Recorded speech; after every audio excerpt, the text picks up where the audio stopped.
Hey there nation, welcome to the show where we help you to play miniatures wargaming on a budget. It is CheapSkate and we are back with another edition of the Underhive Wars. This is a series of battle reports that are dedicated to our Necromunda Dominion campaign, and this is battle report number 12 and it is an ambush scenario. That's played between my two friends Odeth with his Dustmen of the Chaos Cultists versus my other friend Sister Serial of Precinct 13, her Adeptus Arbites Enforcers. So these two gangs, a Chaos Cultist gang as well as a Venator gang, are going to be throwing it down for this ambush scenario. We're still continuing on our third round in our Sector 7 turf war. So we're going to play some background music real quick. If you want to see exactly what both gangs are taking for this scenario, go ahead and pause and take a look at your own leisure. So that being said, let's get this battle report on a roll.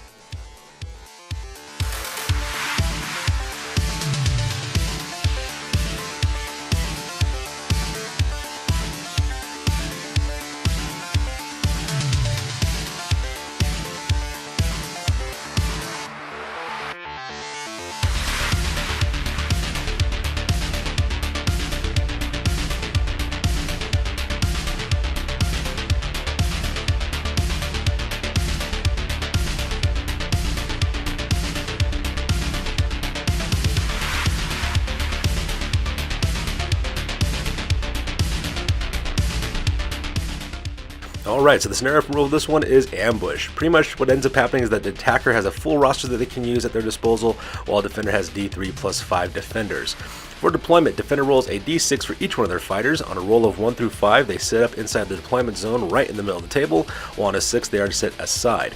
Attackers must be at least 12 inches away or 6 inches away if there is no line of sight. After all forces deploy, defender sets up those that rolled up a 6 for deployment anywhere in the battlefield so long as they're not engaged. The objective is for the attacker to try to take out as many defenders as possible. The defenders will try the same or try to escape. Attackers get to activate D3 fighters in the very first turn, and for the defender, any fighter within 1 inch of any battlefield edge escaped. Victory condition is that attacker takes out more defenders than those who escaped, otherwise the defender wins. For the rewards, for experience, plus 1 experience point for each defender who managed to escape, as well as 1 experience point for each fighter who participates in the scenario, and if none of the defenders escape, the attacking leader earns plus 1 experience points. For the reputation, plus 1 reputation if the attacker succeeds, plus 1 reputation, plus 2 reputation rather, for the defender if they succeed, and minus 1 reputation if anyone also bottles out. And that pretty much makes it the scenario rules on this one. Alright, so here's an overhead shot of the battlefield. My friends are playing on a 4x4 table. As you can see, we have lots of walkways as well as gangplanks leading to different parts of the buildings. Right in the center of the table is the Alexander's department store, and on the very ground level of that Alexander's department store, the entirety of Precinct 13 is located right there in the middle. My friend Sister Serial didn't roll any 6s for deployment, so because of that, they're all kind of stuck right there in the middle of the battlefield together. And as you can see, around them in all 4 directions are the rest of the Dustmen. The entirety of the Dustmen were able to deploy on this one. And so because that, Sister Serial's got to choose which way she needs to break out in order to escape. Also, to make things worse, not only are there people on the ground who are actually covering them from all 4 directions, but there's also a fire team on the top of the metro terminal right next to that radar dish in the center of the screen now towards the bottom, and they have a good overhead view directly of that Alexander's apartment store. So my friend Sister Serial has a really difficult time trying to get out, while as my friend Odeth pretty much has all the advantages on this one. So with the battle plan over with, let's go and talk about deployment real quick. Alright, so in the center of the deployment, you can see there the entirety of Precinct 13 is located there as well. Pretty much the entire gang is just right there in the center. You have Gosling right in the center, surrounded by all of his peers, and they're going to have to try to figure out a way to break out at some point. And let's talk about deployment for the Dustmen real quick. So starting on the very top of the screen, we have 3 members of the Dustmen located there. We have the leader, King Slender, leading up in the front with Hoodie, as well as Beaker. Both of those gangers are armed with autoguns. So that makes the deployment in the top half of the board. To the left of the deployment zone is another 4-man fire team. Leading that is Bloodraiser, which is the Cult Witch. Also there is their assault portion of their gang. There's a Socket Head, Gasser, as well as Halfface. All 3 of those guys are packing auto pistols as well as mauls.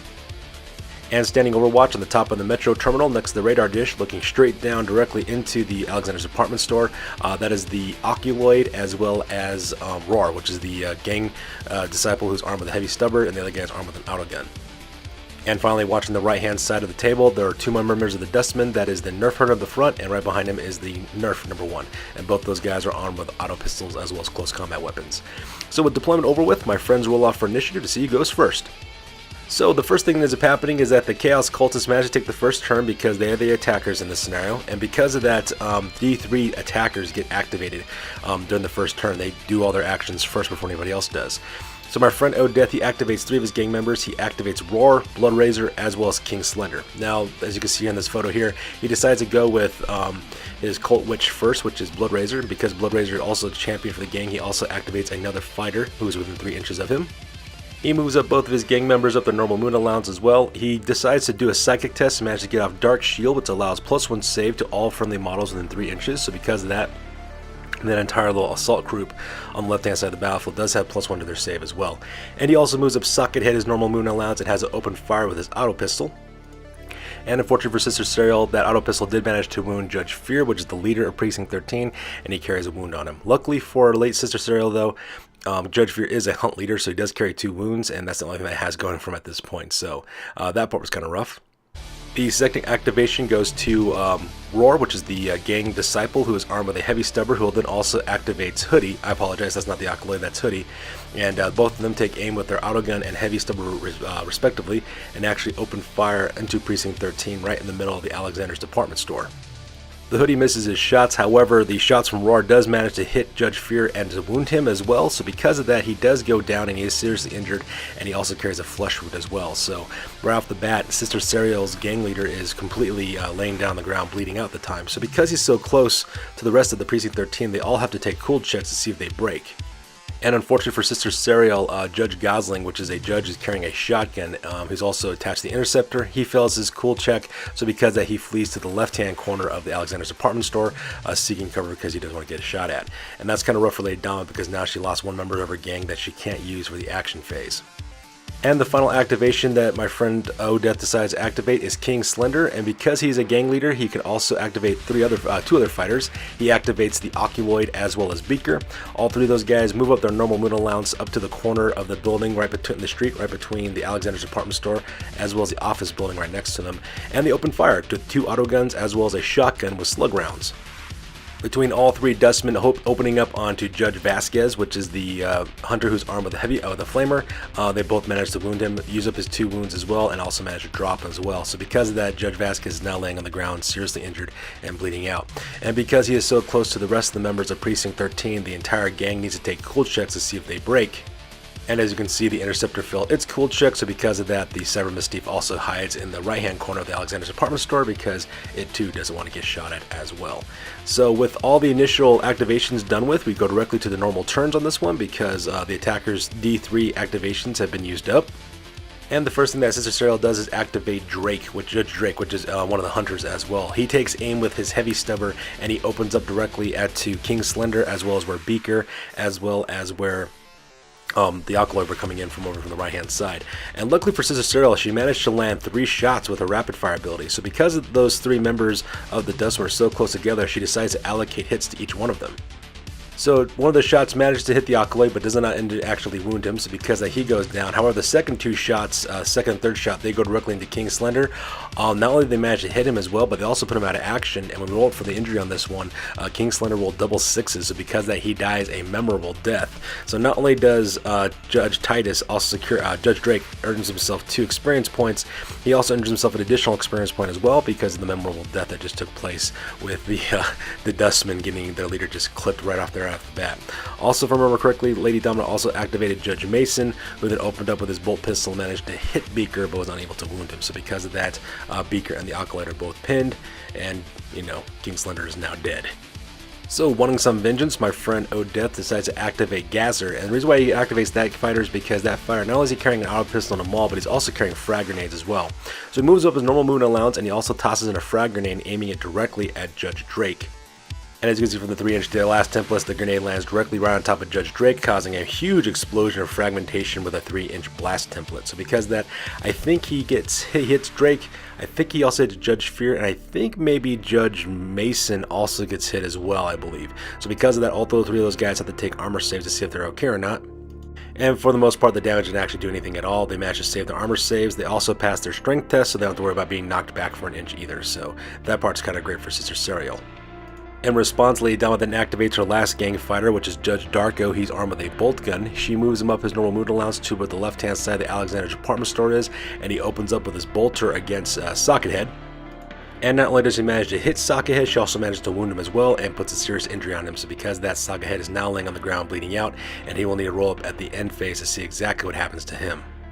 So with all Lady Domina, So with all the Sister Serial's fighters been activated, the rest of the turn just gets sent for the Dustmen. My friend Odette then sends up Half-Face, who moves up his normal movement allowance and opens up with his auto pistol directly against Judge Drake. Unfortunate for him though, all of the shots just basically missed, so nothing much really happened against that shooting. And at the same time, my friend Odette then also activates the Nerf Herder as well as Nerf number 1. They use those movements to get to the top of the walkway there, so that way they can start moving in behind Alexander's department store and laying in some fire into that department store and hopefully taking out the members of Precinct 13. So with the action phase over with, we go directly to the end phase. During the end phase, both the Interceptor as well as Judge Gosling, they do manage to get their nerve back, so because they lose that, and Judge Fear does get back on his feet again. Unfortunately for him though, he does take an additional flesh wound to do so, so he's only, I think, toughness 1, I think, so that's why I say it's really easy to wound now. But at the same time though, he's still deadly because he is carrying a bolt gun, he still can fight, he still can shoot, and he's got carapace armor, so he's doing pretty good for himself. At the same time, as you can see, the Judge Mason there, I made a mistake there. Judge Darko, he actually got hit by Half-Face, but it didn't actually wound him, so he's just pinned right now as well. As for Judge Vasquez, though, he's still on the ground bleeding out, so he'll have to, spend another turn, not doing much of anything. And at the same time, Socket also managed to recover with a flesh wound as well, so he gets back up on his feet, and he's also down 1 toughness level as well. And that pretty much makes up the end phase for turn number 1. So we go directly to the top of turn number 2 for the Precinct 13, and Sister Serial gets to go first. So she activates her gang leader, Judge Fear, who then also activates Judge Darko as well. Because Darko is back on his feet again, he's not really going to be really good at shooting because he has -2 to hit against for blind fire. But Sister Serial then concentrate fires with Judge Fear, as well as with Judge Darko, and they both open up with their bolt guns on the assaulting Dustman coming from the left-hand side as well. Now, I'm not sure which one of them managed to do it, but they actually get to spray against all 3 of these guys. I believe it was Judge Darko that did manage to take out Half-Face, though. So Half-Face, he gets seriously injured. He rolls up on the serious injury table, and he rolls up, he goes out of action, rolls up on the serious injury table, rolls an enfeebling injury, so because of that, he gets -1 to his toughness, and he also goes to recovery as well. I believe Judge Darko also managed to seriously injure Gasser as well, so he goes face down as well, and he's bleeding out until the end phase. Judge Fear then also opens up with his bolt gun. I believe he aims it at Sockethead, and he managed to cause a serious injury to that ganger as well. So things are not looking very good for my buddy Odette at this point, because his flank attacks are pretty much faltering at this point. So Odette decides to go next and decides to activate Roar, who also activates Hoodie. Both those guys open up with their auto gun and heavy stubber respectively. Now, unfortunately for Odette, Hoodie's shots just don't manage to hit anything, so because of that, nothing much happened there. However, the real golden child was Roar, who takes aim with his heavy stubber directly at Judge Fear. And not only does he manage to hit and wound Judge Fear, he also puts him out of action as well. Now, luckily for Sister Serial, she rolled an out cold result for that character, so because of that, Judge Fear will skip recovery. He just is out right now for the battle report, so he'll be able to live to fight another day. However, at the same time, though, she won't be able to use him all that effectively, won't be able to use him for the rest of the scenario, so that part's kind of sad. Also, the third shot from that heavy stubber, because they also rolled 3 for the rapid fire dice, managed to hit Judge Darko. Now, he did hit Judge Darko, but was unable to wound him, so because of that, he's just pinned right now, and not much is happening. The gang members within 3 inches of Judge Fear do pass their cool checks, so nobody's running at that point. So, going up next, Sister Serial then activates Judge Drake, who's armed with his heavy stubber. He opens up through the window of the Alexander's department store directly to where Roar, so where Blood Razor is located, as well as the rest of the assaulting Dustmen on the left-hand side. So Judge Drake does manage to hit Gasser, so because of that, Gasser does go down. He's seriously injured, so he's just bleeding out at this point. And then he takes the other 2 remaining shots. Sister Serial puts them directly into Blood Razor, and both those shots, not only do they manage to hit that witch, but also manage to wound him as well. When they rolled for the serious injury on this one, he rolled a serious injury result, so because of that, the Psyker is now laying on the ground face down, and he's also bleeding out. And because Judge Drake is a champion, he then activates Judge Gosling, who then charges directly into Sockethead, and he finishes him off with a coup de grace, giving an out cold result for his injury as well. So because of that, he's down on the ground and he is out. Odette then activates both the Oculoid as well as Beaker to open up with their auto guns, but even though they're at close range, they do fail to hit anybody, so because of that, not much really happens with those guys, so that part was kind of sad. However, Sister Serial then activates the Interceptor, who then charges directly into Gazner and manages to put him out cold as well for going out of action for finishing him off in a coup de grace. And things are looking very bad for the Dustmen at this point, because now the left-hand assault team is slowly being whittled down one man at a time.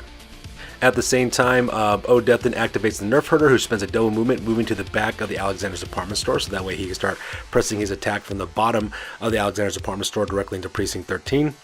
And Sister Serial then activates Judge Mason. Now, Judge Mason is armed with both a high star energy pattern shield as well as a bolt pistol, and this guy is pretty deadly too, because he was the one who managed to do a headshot directly into King Slender and also managing to kill that guy as well. So because of that, he does charge directly into Beaker, managed to jump over that wall and managed to close the combat between them. So because of that, Judge Mason does fight against Beaker. Beaker is armed with a maul, but that's about it. And Judge Mason, he gets an additional attack die because he charged, and he's armed with two close combat weapons, one being his high star energy pattern energy shield as well as his bolt pistol. Needless to say, Judge Mason does put that fool out of action and puts an out cold result on him, and he does a 3-inch follow-up to go directly into the Oculoid, engaging him in close combat as well. And finally, Odeth then activates the Nerf number 1, who then also does a double movement along the catwalk to make it to the back of the Alexander's department store to lay the hurting as well. So with the action phase over with, we go directly to the end phase. And the first thing that both my friends had to do is take a bottle check. The Precinct 13 passed their bottle roll with no problems. However, for Odeth and his Dustmen, they failed their bottle check. So because of that, these guys will need to roll cool checks at the beginning of the next turn. Otherwise, they start fleeing the battlefield. And to make matters worse in the end phase as well, when they roll for serious injuries to see exactly what happens to Bloodraiser, he is still seriously injured, and that's a really bad spot for him to be in, because all Sister Serial has to do is send either the Interceptor or Judge Gosling, charging them directly into Bloodraiser, and they'll put him out of action with a coup de grace. Meanwhile, Judge Darko does manage to get back on his feet again. He does take a flesh wound for his troubles, but then again, he can still fight, he can still move, he can still cause problems, so things are looking good over there. However, Judge Vasquez, though, he's still laying on the ground seriously injured and just bleeding out at this point. And it's at this point that my friend Odeth decides to call the game, because he doesn't want to really lose any more Dustmen than he already has, and that pretty much leads to the end of the scenario, earning a victory for Precinct 13. So with the battle report over with, we go directly to the post game, because this battle report is now officially over. Alright, so first off, we start off with the Dustmen. For their injuries, they suffered 5 injuries on this one. King Slender got a memorable death, and he is killed outright. So because of that, Roar is now the new gang leader of the Dustmen. Beaker, Socket, as well as Gazner, all 3 of them rolled out cold results. So because of that, they'll be able to participate in the next scenario. While Half-Face, however, suffered an enfeebling injury, getting -1 to his toughness, and he goes directly into recovery, which means that he will not be able to participate in the next battle report. For the advancements, my friend Odeth doesn't advance any of his gangers at this time. From his territory and his settlement, he does manage to recruit a new ganger named Nerf number 2, and at the same time also collected 20 credits as well. At the Merchant, when combined with the 20 credits from the stash, brings their grand total to 40 credits. They purchase frag grenades as well as an auto pistol for Nerf number 2. At the same time, they decide to conduct the Dark Ritual, and they cast it on Nerf number 1 to make him a little bit deadlier in combat for the next scenario. Unfortunately, when they rolled the d6s to figure out what happened to him, doubled 1s were rolled. So because of that, Nerf number 1 is now transformed into a Chaos Spawn. So he is a little bit tougher and more resilient and deadlier in close combat, but that's just a ganger that just can't do much of anything for the gang at this point. For the reputation, they do earn +1 reputation for fighting against Precinct 13 for the very first time, and +1 reputation from their settlement, but they lose a point of reputation for bottling out. That brings the grand total of the Dustmen's reputation to 4 points total. Their current record right now is at 0 wins as well as 3 losses, and the new gang rank now is at 1,005 points. Meanwhile, for Precinct 13, Judge Fear actually rolls an out cold result for his injury, so he'll be able to participate in the next scenario. At the same time, Sister Serial has 3 members of her gang that level up: Judge Fear, Judge Darko, as well as Judge Mason. Judge Fear earns the Trick Shot ability, so he's a little bit deadlier now when fighting against targets who are completely hidden. Judge Darko earns +1 to his cool, and Judge Mason becomes a specialist, so now he can gather experience points like Juvies, Champions, and Leaders, and also has access to better skills. From their territory, they do manage to secure 30 credits from their settlement, and because of that, when they go to the Merchant, they get 30 credits from the settlement. They also earn 120 credits from the reputation, earning them a total of 150 credits in all. With those 150 credits, Sister Serial hired a new enforcer named Judge Anderson, and they equipped her with mesh armor, a combat shotgun, as well as a power maul. So pretty deadly kit out for that one. For the reputation, Precinct 13 does earn 2 points reputation from the scenario, as well as +1 reputation for fighting against the Dustmen for the very first time, as well as an additional point reputation from their settlement, and that brings their total pool of reputation points to 12 points. Their new record now is at 2 wins as well as 1 loss, and their new rating now is at 1,445 points. So that's good to do for this one, you guys. As always, please feel free to like, comment, and or subscribe. Your guys' input is invaluable to us as always. Also check us out on Facebook, Instagram, as well as blogger.com for all the latest greatest news about our hobby. That's good to do for this one, you guys. We'll catch you guys in the next one. Peace out.